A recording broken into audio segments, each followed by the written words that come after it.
Alright, so this is everything gotten at Pocono. There was no real, like, autograph sessions or appearances in the fanfare on Friday this time. So there's no, hero cards or anything like that. As you can see, I did end up going to the tent where they have, like, old diecasts, as I always do every year. And it's always really cool to see what they have in there. First, let's go over the very simple thing, the printed ticket. As you can see, they didn't know when gates would open at this point, but they opened at like noon, and you see Friday, June 20th, you see all the races down there, and of course, nothing on the back or anything.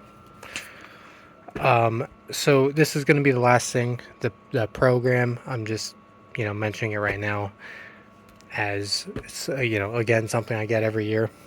But let's go over this. Let's go over the Bobby Labonte one first. As you can see, if you look at the box, look at the car, it doesn't match up.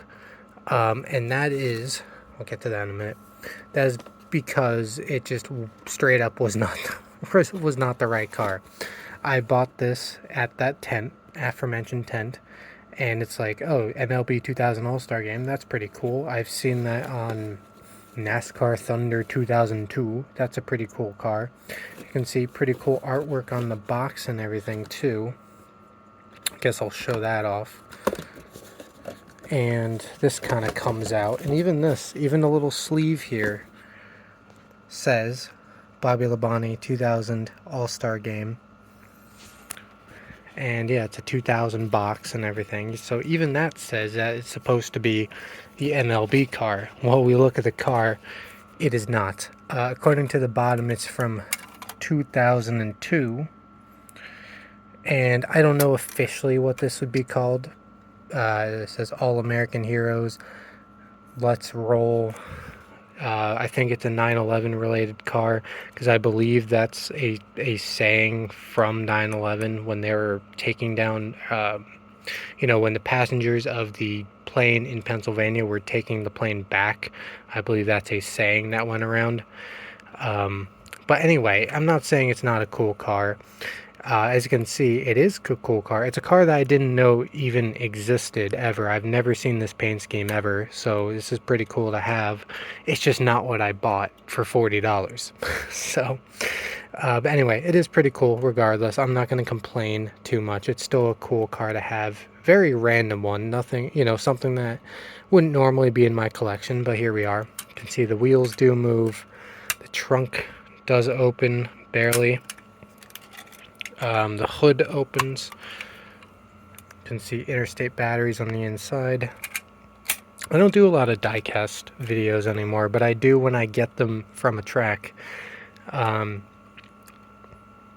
felt, but some sort of material for the window net that's not plastic. As you can see, the red, white, and blue all over the car, as I already mentioned on the hood. So yeah, pretty cool car. And all the little sponsors on the side: Food Line, Banquet, ConAgra, and others. Now this one is an accurate car. This is actually what I bought for $5 less than the other one, for $35. And this is another car that I did not know existed. I've never seen this car. I like to think that I'm pretty well versed in paint schemes, especially ones going back to the early 2000s. But these are just two cars I've never seen before, including this one, which surprises me because it's a sports-related car. It's an NHL All Star Game 2004 car that was run during the Bud Shootout in 2004. I'm just so surprised I've never, ever seen this car before. And I'm not just talking about the diecast. I'm talking about, at all. I've never seen this before. Let's take a look at the box. There you go, All-Star Game in Minnesota. As you can see, 2,376 of these were produced. And there you go. Now, I kept this around because I noticed this is I don't think I'll ever use it, but I don't think I'll ever had a diecast that included one of these where it has a cloth. So if you wanted to really protect it and store it away, you can just, I'm not going to fully put it in there, but you see what I'm getting at. You can just store it in this little cloth thing. I'll keep it around just in case, because it is supposed to, go with the car. That's kind of cool. So anyway, onto the car itself. It is really kind of just a, well, I shouldn't say it's a standard Dodge car. The only place where it really has the NHL All Star Game logo is on the hood, is what I'm getting at. Although on the side, as you can see, there is kind of the Minnesota Wild logo with the trees and the star. If you are not versed well with NHL, the star is there because the team that's now the Dallas Stars used to play in Minnesota as the North Stars, so they're kind of playing homage to the team that's now in Dallas. NHL Super Skills, whatever that is, on the quarter panel. And yeah, I am super excited to have this car because, again, going into this, I no clue that this ever existed. So this is really cool. Obviously, for a while, every year you had the MLB All Star cars and the World Series cars, mostly on the Budweiser sponsored things. But I have never seen an NHL All Star Game car. Never seen this paint scheme ever. I was very, very excited when I saw this because this is just something that I've never seen.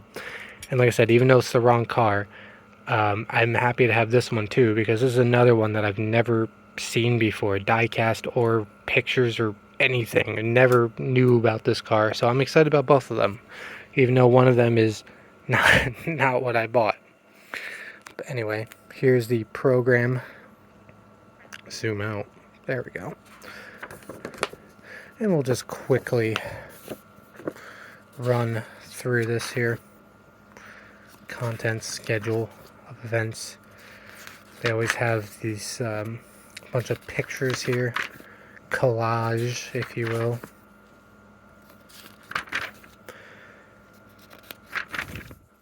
Have some ads, of course, as you naturally do. And some articles. Did I skip a page? Yes, I did. Not that it matters too much.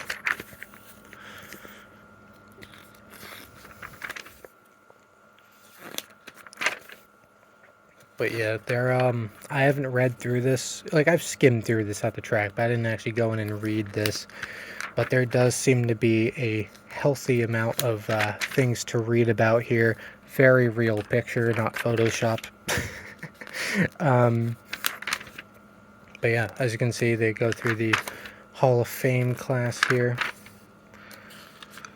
This is pretty cool. Cup Series. I'm not sure. This is just a bunch of stuff with stats. Said I'm not quite sure what all that is because I haven't read it yet. Thinking about the championship, Xfinity. More stuff about that series. Allgaier champion. Now we're on to the trucks.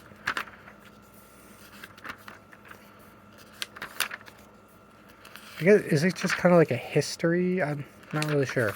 It does show the champion after everything. And even though ARCA does not go to Pocono anymore, we still have a little bit here about Pocono. And IMSA for some reason. Which, by the way, there is a Roval that could be made out of Pocono. Let's just bring IMSA there. That'd be cool, right? In-season tournament, which it starts next week. I still don't understand the in-season tournament thing. I don't get it. To be fair, I haven't really tried to understand it. I haven't looked too much into it, but I'm not really sure how it's gonna work. I'm sure, obviously, they have a way that's gonna work. Here's your roster of drivers for the Cup Series. And also on the right, you have the crews for the Joe Gibbs Racing drivers. Villartech.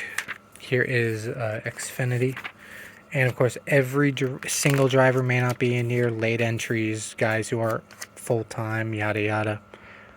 Great picture with eyes open. Oops, zoomed out too far. There we go.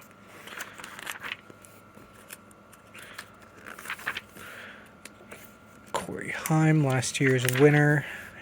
And onto the trucks. And you'll see, you know, not a full field of trucks, of course, for reasons I just mentioned. And here's your map key. There's the fanfare. All of that. And I believe that's it. So, yeah. Yeah, that's it for this Pocono trip. Hope you guys enjoyed. And, yeah, that's it for me. Thanks for watching, and I will see you all later.